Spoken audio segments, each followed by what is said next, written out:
পাকিস্তানে ভারতের হামলাকে ঘিরে পরমাণু শক্তিধর দুই দেশের মধ্যে উত্তেজনা এখন তুঙ্গে। হামলার জেরে পাকিস্তান সরকারের উচ্চ পর্যায় থেকে কঠোর বার্তা দেওয়া হয়েছে। এ কারণে তীব্র হয়েছে যে কোনো সময় পাল্টা হামলার শঙ্কা। সামরিক বিশ্লেষকরা মনে করছেন চির প্রতিদ্বন্দ্বী দুই দেশ এখন সর্বাত্মক যুদ্ধের দ্বারপ্রান্তে।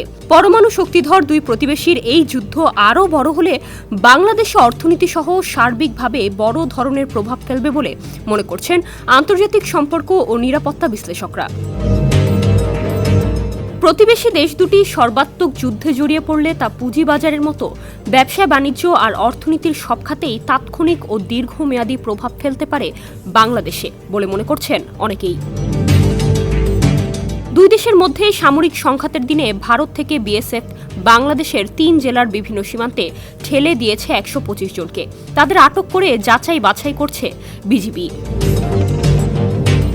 একই দিন ঢাকামুখী 3টি ফ্লাইটকে পথ পরিবর্তন করতে হয়েছে। ওই ফ্লাইটগুলো কুয়েত ও তুরস্ক থেকে আসছিল।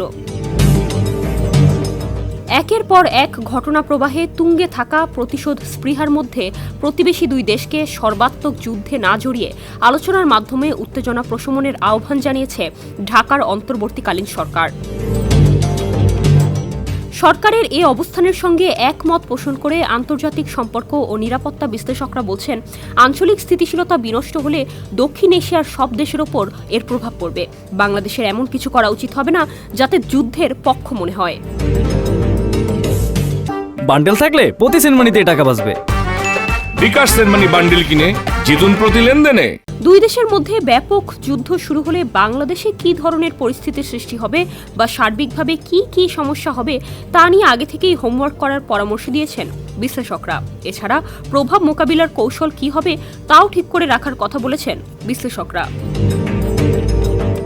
অর্থনীতিবিদরা বলছেন, ভারত পাকিস্তানের এই যুদ্ধ অনিশ্চয়তায় ভরা। বাংলাদেশের অর্থনীতিতে আরেক অনিশ্চয়তা যোগ হলো।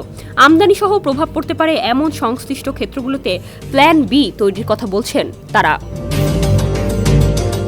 ডেস্ক রিপোর্ট, সমকাল।